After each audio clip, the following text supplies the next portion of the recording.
9 days ago, we flew into South Africa, where we bought this 1987 Toyota Hilux and set it up with everything we need to attempt a nearly 10,000 kilometer loop through some of the most remote regions in southern Africa.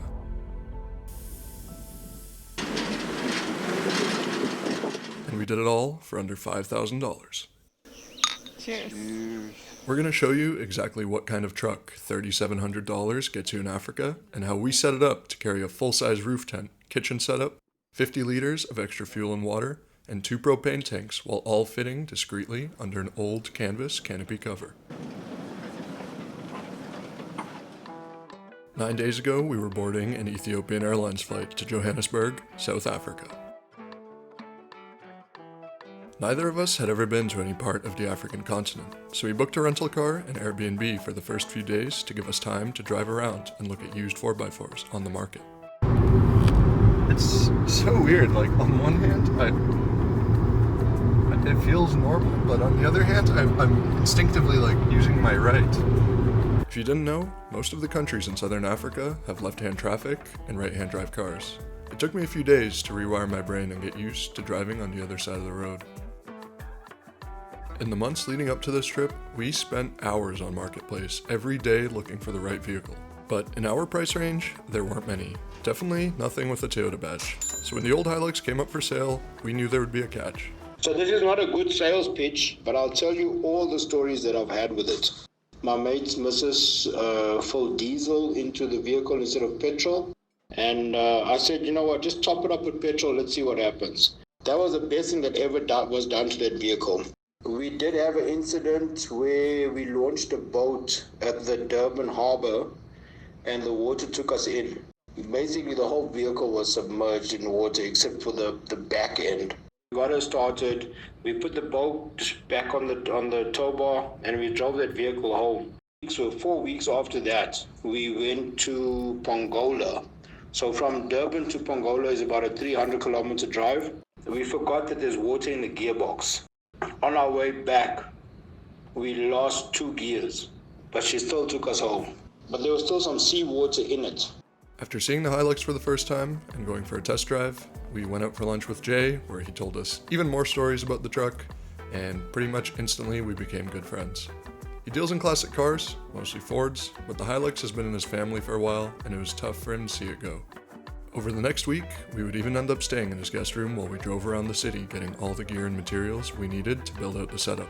We spent our evenings together at Uncle Jim's, where Jay even set up a little t-shirt signing and going away party for us and the old truck. The only country where you can see koalas in the wild is Australia. True or false?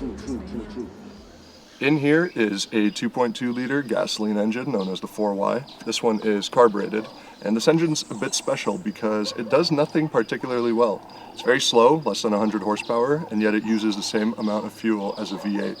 But it's almost indestructible. Frame is actually totally solid. They don't really get much rust up here in this part of Africa. So we'll be going to some pretty warm parts of the world, so we got some air conditioning here. That's all you need. For extra ventilation, I got some holes here in the bottom. Here, the passengers also get some extra ventilation. Came with a roof rack, but this clip is missing. The previous owners put in some extra security with a lockbox for the pedals. This does tend to rattle when you're driving. Original 1987 suspension, and we do have a leak in the front left Burfield joint. The tires do have some tread left. They are 31-inch KO1s, which are over 10 years old now. In the front, we've got this steel bumper, which we were told by the previous owner tends to bounce up and hit the grill.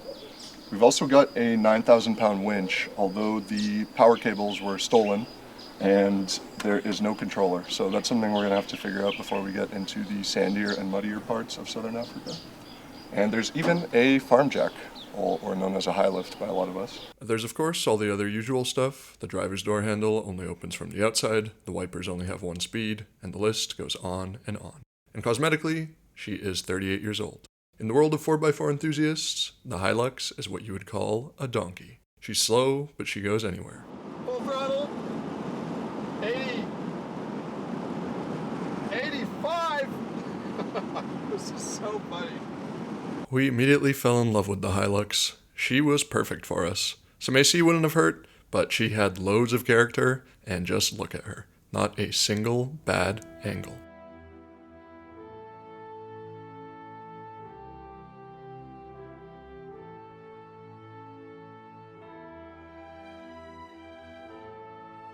And after all, this isn't just some pickup truck. This is a Toyota Hilux.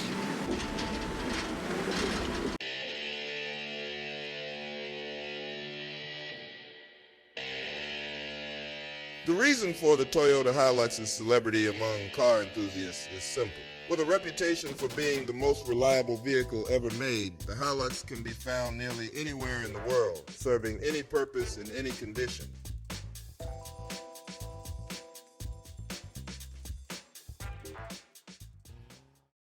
Even before we finalized a deal, Nikki and I were gathering together the equipment we needed. It wasn't exactly like we had just flown down to South Africa randomly and bought an old 4x4. I mean, that's exactly what we did, but we had spent over a year and a half living out of a 1994 Land Cruiser, and we had traveled 12 countries in it. And we had a pretty good idea of what we wanted and what we needed to do a trip like this. First things first was to build a drawer that would hold all of our cutlery, pots and pans, and also serve as a pantry. We bought a piece of plywood to use as a base in between the rear wheel arches and the bed of the truck, and we had all the wood pre-cut at the local hardware store to the dimensions we provided them with. This was a mistake in hindsight because most of the cuts were off by a fair amount, so our drawer ended up being too tall for its box. We ended up just cutting it down with a circular saw Jay had. Guard doesn't drop. Alrighty. You winging it or you gonna draw it? Wing it. No. Living on the edge, No, baby. no, actually, you're right. Sorry, bro. It's Oh, just... we're not. Yeah, living on the edge, baby.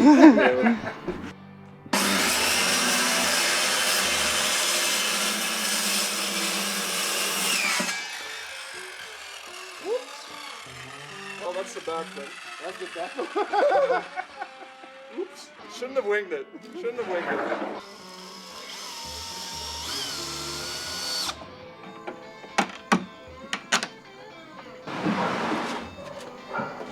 Ooh, 1.4 meters. It's like 5 feet long. That's crazy. Look, got everything. Just use your imagination. Cooking utensils, food, beans. Give him some neck and shoulders as well while we at it, eh? Why not? Look at the traps on that fellow. Or I'll have to keep the tailgate. Just look Bad Cronky up on TikTok and you'll see and then you'll see what other classic cars we have. Gotcha. We had spent the last few days going around buying all the gear we needed, and we quickly found out that South Africa must be one of the best countries to shop for camping gear. After a long day of sitting and driving, you get to camp for more sitting. That's Overland. When we were ready, we loaded up the truck with everything we had and made our way out of Johannesburg to Parijs. We were heading to a friend of Jay's where we thought we would have a little space and some access to basic power tools in order to finish building the setup.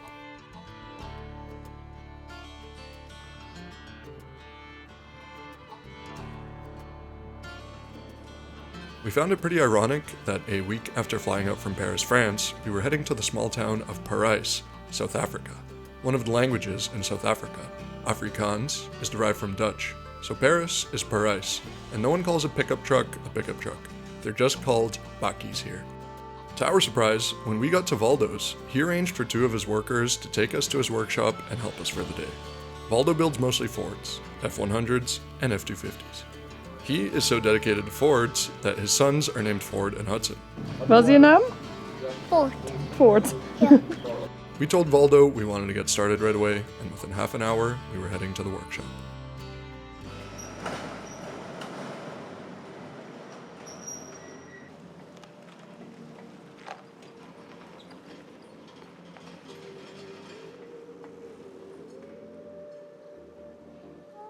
Definitely a workshop. Wow.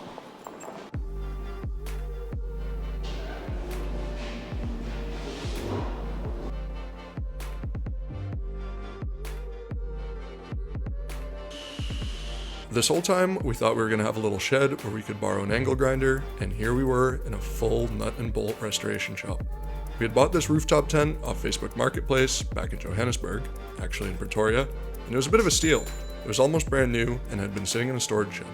By now, you've probably noticed the Hilux came with what are called cattle rails on the bed of the truck, and a canvas cover. We wanted to keep this setup because it's how many of the farm trucks down here look, and it would help us blend in a bit. Plus, working with what we already had would keep the cost of the build down. Our plan was to chop 2 of the rails off the side, but the roof tent was just a bit too long for the gate to close. That was when Nikki came up with the idea of chopping the gate off at the hinges and flipping it around. That would put the hinges on the inside and hopefully give us just enough clearance to fit the tent and close the gate behind it. Oh, that's a smart idea you just got. Yeah, I came up with it. You think that would be enough space, yeah? Yeah. By keeping everything below the roofline, we would have better mileage and a lower center of gravity. Also, with our last truck, we usually weren't able to fit in any parking garages, which made going into cities a bigger hassle than it already was. After a test fit, everything ended up fitting perfectly, and it was time to assemble everything. Nikki and I had just planned to drill through the cattle rails and bolt on the square tubing we had bought, but these guys thought it would be a better idea to weld it all up nicely.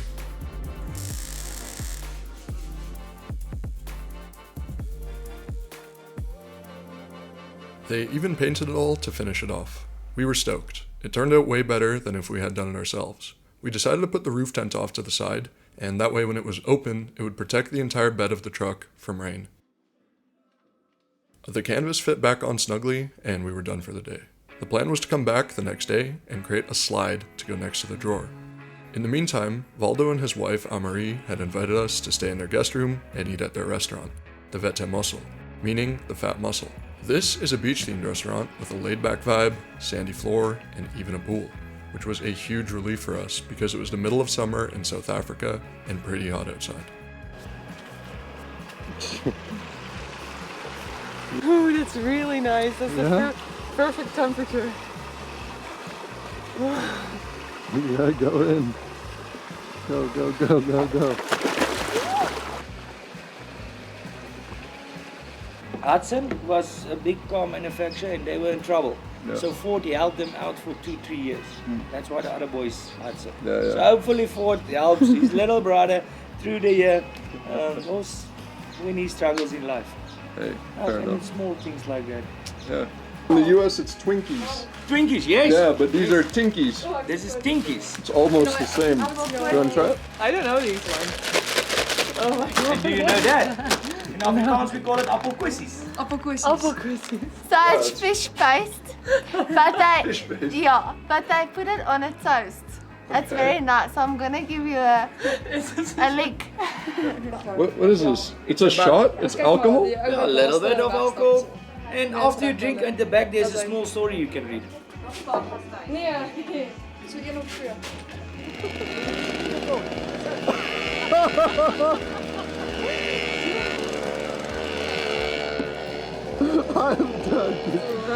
The first dish.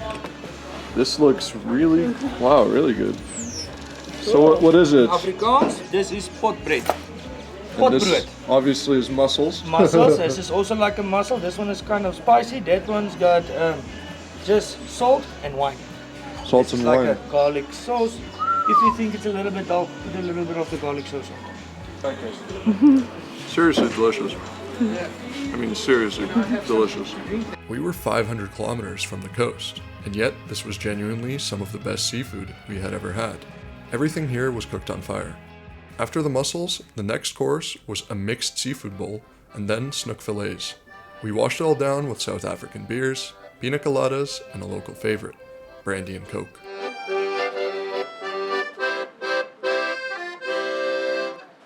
Say. Very simple vehicle, very simple. They liked using them for expedition trucks. The next day, Valdo took us to the hardware store where we got some materials to build the slide, and then it was back to the workshop.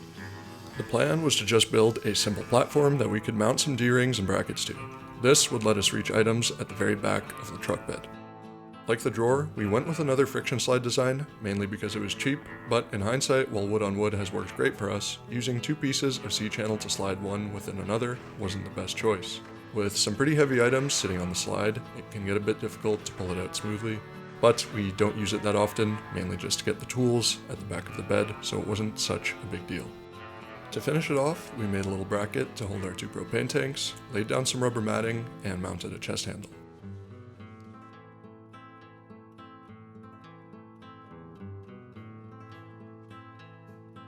We then took off the roof rack and mounted a rigid 100-watt solar panel that ran to a little charge controller and ultimately the main starter battery.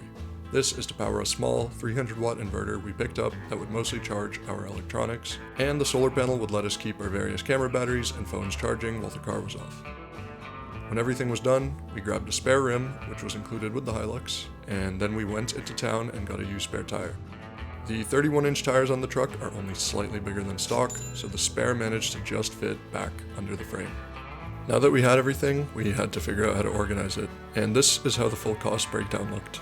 I've broken everything down into categories. For us, the true essentials are a tire repair kit, air compressor, first aid kit, shovel, basic tool set, and water storage.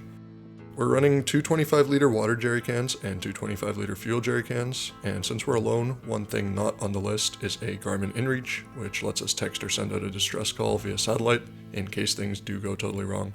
But we've had ours for many years now, so it wasn't an actual cost. For cooking, we wanted to go with a 2 propane tank system, each with its own burner, which was surprisingly cheap at a total of $70 for everything. We also wanted a larger table than our previous setup, so we went with a standard table that just folds in half, which was also the cheapest one we could find. The roof tent was definitely a luxury, but we wanted to be off the ground since we'll be camping in areas with lions, hyenas, and other large game. Now, the only thing left to do was go and test it all out. Less than 2 weeks after landing in Johannesburg, we were making our way to our first campsite.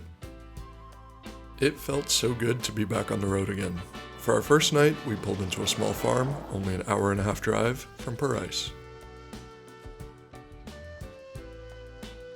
One thing we didn't cover is our clothing storage, which is nothing more than some clothing organizer boxes sitting on the rear seats that Nikki had bought back at IKEA in France for about $30. A huge benefit to the pickup truck is being able to keep fuel jerrys and propane in the back as it's well ventilated. Somehow, while this setup is very similar to our old Land Cruiser, it is totally different. Pickup truck versus wagon, soft shell roof tent versus hard shell, roof storage versus no roof storage, gasoline versus diesel, and of course, the total appearance. Let us know which one you prefer and what you would do differently.